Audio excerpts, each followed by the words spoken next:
Hey, what's going on everybody? It's Corvus HD. Welcome back to another video. So now today I'm actually going to be doing a full in-depth review of my 1997 Chevy Camaro. So now, you guys may be wondering something. Why am I not setting up my tripod and filming a review the regular way? Because as I was filming the review the regular way, my microphones decided to fail and break at the exact same time. Do whatever you guys do, do not buy the microphones that I use. So I'm now having to do it this way, which luckily it should not be as difficult. It should possibly even be a little bit easier, if I was gonna say. But anyway, I've already filmed some B-rolls of how everything looks like. So yeah, without further ado, let's go ahead and get started with the review. The car was designed by John Cafaro and also Charles Jordan, and was then assembled in, believe it or not, Quebec, Canada. So this here is an American car, but it was assembled in Canada, which is really an interesting fact. I thought I might as well go ahead and point out. The car class is known to be a pony car, as for the V6 ones, and with the V8 ones, they are considered to be a muscle car. So I pretty much own a pony car, not a muscle car. The high performance version of the Camaro is a muscle car, but this one is considered to be a pony car. There were actually 3 different body styles of this car. There was the 2-door T-top, like this one. Then there was also the 2-door liftback, and then there was also the 2-door convertible. Which is, of course, as you guys can tell, this one right here is the T-top because it has the T-tops right there. Also the car actually was offered with 4 different engines. There was a 3.4 liter L36 V6 with 160 horsepower. Then there was also the 3.8 liter L36 V6 with 205 horsepower, like this car. There was also a 5.7 liter LT1 V8 with 275 to 305 horsepower. And then there was also the 5.7 liter LS1 V8 with 305 to 330 horsepower. And then there was also 3 different transmission types. There was the 4-speed automatic, the 5-speed manual, then there was also the 6-speed manual, with this one right here being the 4-speed automatic. Now let's go and start talking about dimensions. The car has a length of 193.2 inches with a width of 74.1, has a height of 51.3 inches, and has a curb weight of 2,954 pounds to 3,211 pounds. And now let's go and start talking about performance. Yes, mine has the 205 horsepower L36 V8. This car has 205 horsepower and 225 pound-feet of torque. This thing will do the 0 to 60 in 7 seconds. We'll do the 0 to 100 in 36.9 seconds. We'll do the quarter-mile time in 15.5 seconds. We'll top out at 133 miles an hour. And now here's a little bit of an interesting fact about the 4th gen. The 4th gen Camaro was actually discontinued for the 2002 model year to slow down sales, in which then eventually in 2010 they brought the Camaro back with the Gen 5. And now that we're done talking about performance and stats about the car, let's go and start talking about the exterior design. All I gotta say is I absolutely love the design of this car. I think it's probably one of the best looking cars of its time. It starts off, it's kind of like shaped like a teardrop. It starts off skinny at the front and then makes its way and gets bigger as it gets towards the back, which is really cool. It has a small rear spoiler, which it actually does do a pretty decent job of actually keeping downforce. It doesn't bring down that much pounds of downforce. I don't know the exact pound ratio, but the spoiler does make it look really cool. And since we actually added orange racing stripes, it makes it even look better. And also the fact that we also added blackout headlights and blackout rear lights, it makes it even better. It makes it seem even cooler than it actually is. So now I'm not going to be going over all the modifications that we have done to my Camaro. I'm only going to be discussing, just like I said, this is just a review. So the next video is actually going to be everything that we have actually done to the car. So not right now. Next video I'm going to be posting is everything that we've got done to the car. So make sure you guys subscribe if you guys want to see that. So now let's go and start talking about front lighting. I'm going to go and switch to some B-roll shots that I took, and I'm going to show you guys exactly what the headlights look like. Now here are all the headlights of this car. Here we got the regular headlights. Here we got the fog lights. Here we got the brights. Right here, as you can see, they look really cool, flashing on and off just like that. And then right here are the turn signals, which also look really cool as well. So now here's the rear lights. I actually had to zoom in on the right one because the light is actually so dark you can barely even see the light. So it does have a third brake light right up here. It turns on whenever you hit the brakes, but here's what just the single headlight right here looks like up close. And now let's go start talking about the rear lights. Here's the brake light and also reverse light, as you can see right there. And right here are the turn signals, which also look really cool as well. I guess we're going to start showing you guys the gas cap. This is what the gas cap looks like. Nothing too special. It looks just like a regular car gas cap. So there's nothing really too interesting about the gas cap. Now I guess I could go ahead and start talking about the livery of my car. The livery of my car is the 30th anniversary edition, or aka Phoenix graphics. Now I guess we're going to start talking about getting in the car. The door handle is pretty cool. You actually have to pull it upwards towards you to actually get it open, with actually the exterior door lock being on the outside exposed right next to it. Now that we're moving inside, let's go and take a good look at the interior here. As you guys can see, the interior is actually pretty standard for a car. It's like it ain't futuristic at all. Because like you guys, this car came out in 1997, so this is nothing too special of an interior. Let's go and talk about the steering wheel. Now, this car was actually offered with two different steering wheel options, with this one right here being the 2-spoke, and there was also a fourth spoke, which was also on the C5 Corvette, which is crazy. The thing is, the 2-spoke one I think I like better, just because you can actually hold on to it while you're driving like this, which is really nice. Which is really nice as well. And also the steering wheel has the Camaro badge right there in the bottom right corner. As you guys can see right there, it has the Camaro badge right there. There's actually a bunch of cool badges placed around the interior of this car. You got one in the center control stack, of course on the steering wheel. This one here is aftermarket, so don't count this one. You also got 30th anniversary logo on the both front and back seats, which is really cool as well. And I guess now we're going to start talking about storage. This car does actually have a pretty decent sized glove box. As you guys can see, that is what the glove box looks like. You also have, believe it or not, 4 cup holders. You have one right underneath here. You got to pull it out by simply pulling this little tab. This one right here probably doesn't work very well, but it has one anyway. You also got one, of course, right between the driver and the passenger, and you also got 2 in the back seats, which is really neat. You also got some pretty dang long pockets on the side of the doors, as well as this little storage pocket right next to the cigarette lighter. As well, you also have the ashtray. And then also the center console is actually pretty large, and it actually has coin storage.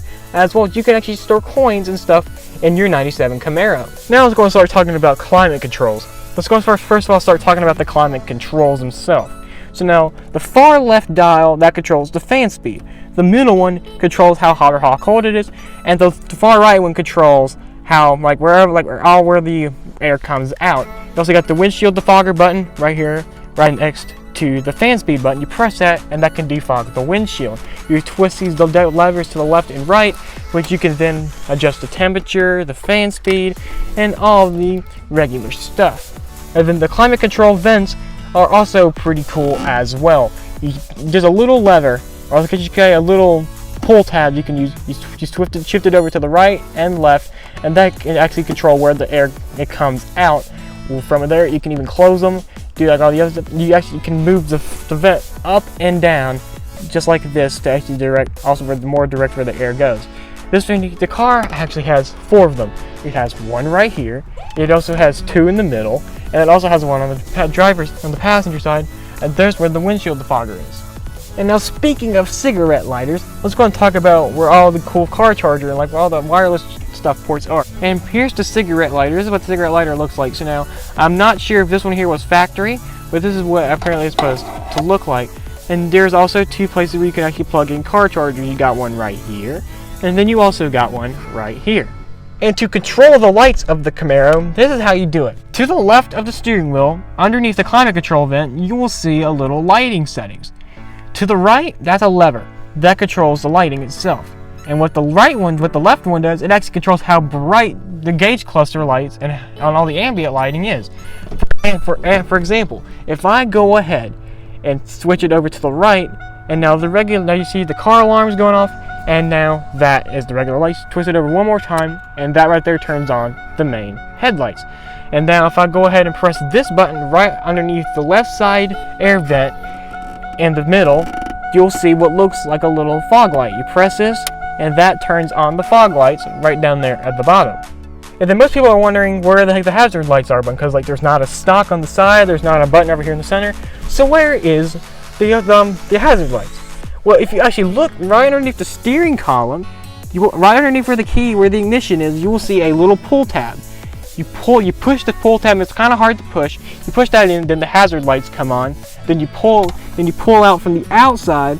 That's when you pull in from the outside to actually cancel them. Then speaking of stocks, we actually got 2 stocks on the left side of the steering wheel. You also got the main one right here. You also got the one right behind it, which actually adjusts the steering wheel. We'll get to that in a second. See now how the stock works. You push it forward, and that right there actually turns on whenever the lights are on. That actually turns on the brights. But here's the thing about the brights. You cannot turn the hazard lights on with the brights. So let's say the hazard lights are on, or the fog lights are on, and you want to put on the brights as well. That actually doesn't work. If the fog lights are on, and then you press you turn on the brights, the fog lights will actually turn off, and the brights will turn on, and then the brights will turn on. But then you want to turn on the fog light, the brights will turn off, then the fog light will come on. So you cannot keep both of them on at the exact same time. You pull it forward to actually turn on the brights. And of course you press it upwards to turn on the right turn signal, and you press it downwards to turn on the left turn signal. Simple. And this car does have cruise control. Right at the very end, you will see a little cruise control button. You can turn on a cruise control. It ain't adaptive cruise control, but you do have cruise control. And then of course we get the windshield wipers. I can get my camera to focus. As you can see, you turn it up, you can turn it to on, which that right there actually then turns on the windshield wipers. And now I was going to start talking about the steering wheel adjustment stuff. You push it forward, and that's when you can then adjust the steering wheel up and down, up and down, up and down. And whenever you get to the position you want, you gotta do is just let go of it, and it gets stuck right in that position. Now let's go and start talking about door panel controls. So now you got 4 different options on the driver's side, and you got 2 on the passenger side. Let's go start talking about the driver's side. So now the top one is the mirror controls. The middle one is the lock button, and the bottom one's obviously the window buttons. You can press both of them, and you can actually then roll down the windows, as you can see here, which I'm actually going to do because it's hot outside. Just like that, and then there we go. And now you can just press this simple button right here to actually lock and unlock the doors, like that. And then to actually adjust the mirrors, there's this little switch. You push it down to move the mirrors down, you press it up to move the windows up, you press it right to move the mirrors right, and you push it left to move the mirrors left, obviously. And let's say if you want to go ahead and adjust the right side, or the passenger side as well. Like I simply do is just twist it over once, and then you can do the exact same stuff, except with the passenger side mirror. And now let's go ahead and start talking about the door handle. Now the door handle is really cool. You can just simply grab it and then pull out to actually get the door open, which is really cool. The door also has a cool handle where you can actually door shut. There's actually 2 different ways to lock the door. One is by the switch in the left control on the door control panel, or right down here underneath the door handle, you can press this little button, tab in and out to lock the doors. And now let's go ahead and start talking about music. But it does work really good. As you can see, you can control all your normal objects and stuff. You can change your radio station. It can change everything else. You got different skicks. You got different settings right there as well. You got like 6 different channels that you can choose from. You also got SRC, which is I guess for the auxiliary. You got the volume controls, and then you also got the CD player at the top as well. The coolest thing about mine is you can actually remove it. You press this little switch and you can actually remove it and see all the cool behind inner workings. And now let's go ahead and start talking about the center console. So now of course if you got the gear lever, you got park, reverse, second one, you got neutral, you got drive, you got D and 2 and then 1 for random manual shifting. I'm parking it back in park, that's where it belongs. You also got the parking brake. You press this button and you push it down to actually disengage the parking brake, and you just pull it back up to engage the parking brake. And now let's go and start talking about where the horn is. Now you can actually press these 2. There's actually 2 buttons on both sides of the steering wheel. You can press them both with your thumb to actually sound the horn. And then where is the hood release? If you look underneath where the footwell is, you'll see a little tab at the bottom left. You guys simply just pull that towards you, which that right there will then pop open the hood. which we will then get to hood in a second. And then the button right above it is yellow. You press that button right there, and that button actually opens up the rear hatch. Now let's go and start talking about the gauge cluster. As you can see, you got the temperature gauge, the oil gauge, or the oil pressure gauge, the tachometer, the speedometer, battery voltage gauge, and also the gas gauge. You also got the screen right here as well. It tells like how many miles you've put, how your total miles. Here's an interesting thing. All you gotta simply do is press this slide right underneath here, and it actually resets. If I zoom in, it actually resets your trip. It actually resets your odometer, not fully, but it actually resets it so we can actually keep a full track of how many miles you put on your car that day. I'll go ahead and get out. I'm going to show you a little bit more. So now let's go start talking about seat controls. So now how the seat controls work in this car, there's a switch to the right underneath the seat. You twist it and then push it. That's how you can actually adjust the seat forward and back. And in case you guys are wondering, here's what that little bit of seat adjustment looks like.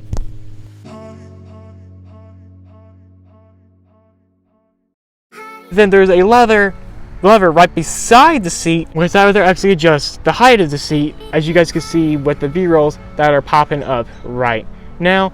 You can pretty much lay down while you're driving. Of course, I would not recommend that for laws and obvious flaws. Let's go and start talking about getting into the back seat. So now, behind the seat belt, behind the seat, there was a little lever behind the seat. You push that up, and you can then, that's when the seat can then be eventually pushed forward, and then that's when you can actually have access to the back seats, which I'm going to attempt to climb into the back seats. So I'll go ahead and show you guys what that looks like. Okay, there we go. And now that we are in the back seats, I'm going to go ahead and pull the seats back, and you guys can see I have the seat positioned where I would normally sit. And the seat positioning I guess the car was not really designed for have 4 people, but you can get 4 people back here if you can. When you are back here, you get to get this really cool panoramic view. You can actually see above you as well, even if you're sitting in the back seats, which is really, really cool as well. You also got this really cool view at the back where you can actually see the rear spoiler and the cool stripes. And like I said before, yes, this car does have 2 cup holders in the back seats. So now that makes the back seat contenders not really that cramped. Now I'm going to go and start making my way out of the back seat, which is not really not that much harder.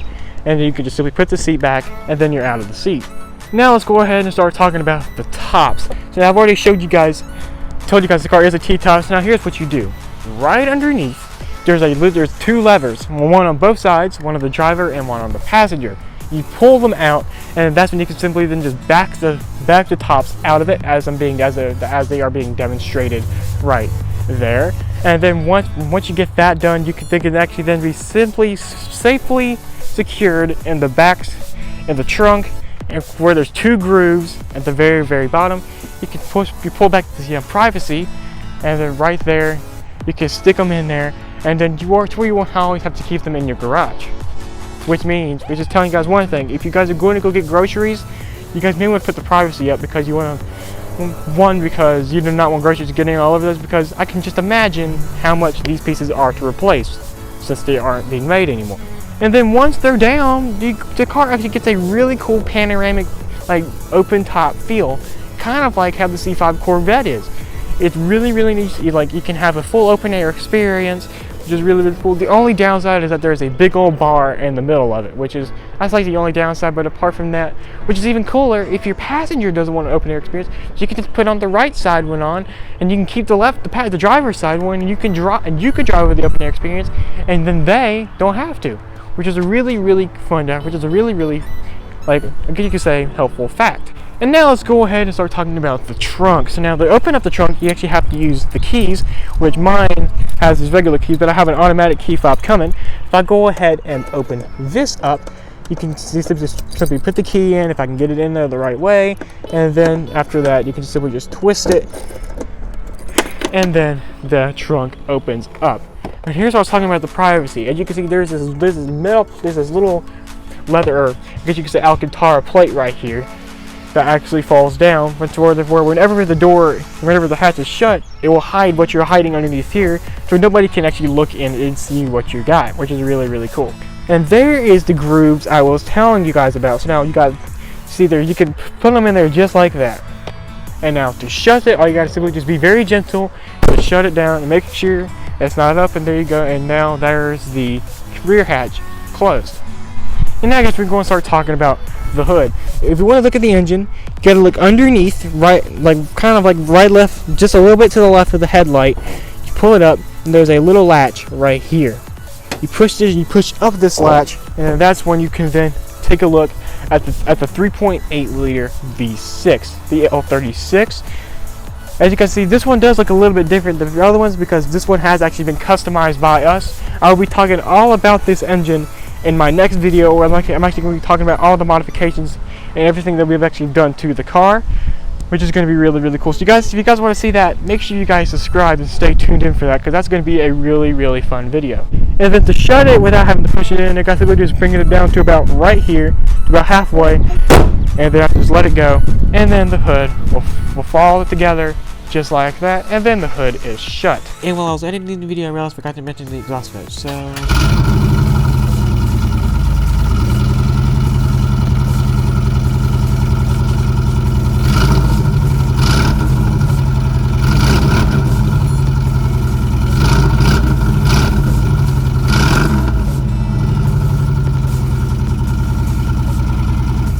And that's it. That's pretty much the full review of my 1997 Chevy Camaro. Many of you guys have been wanting it, so I dropped the quality down in my video down to HD instead of 4K, just so I can make this video be a little bit longer than usual. So anyway guys, if you guys did enjoy, please make sure you guys go hit that subscribe button, turn on post notifications, and also go ahead and go drop a like on this video to support me and the channel, because the next video is going to be talking about everything that we've actually done to this car. So if you guys really want to know what we've done to this car, then please go hit the subscribe button, because that's going to be getting published next week. And also guys, if you guys have not yet already, go subscribe to also all of my other YouTube channels. They're going to all be linked in the description box down below, as well as also all of my social medias. Anyway guys, thank you all so much for watching today's video. Peace out.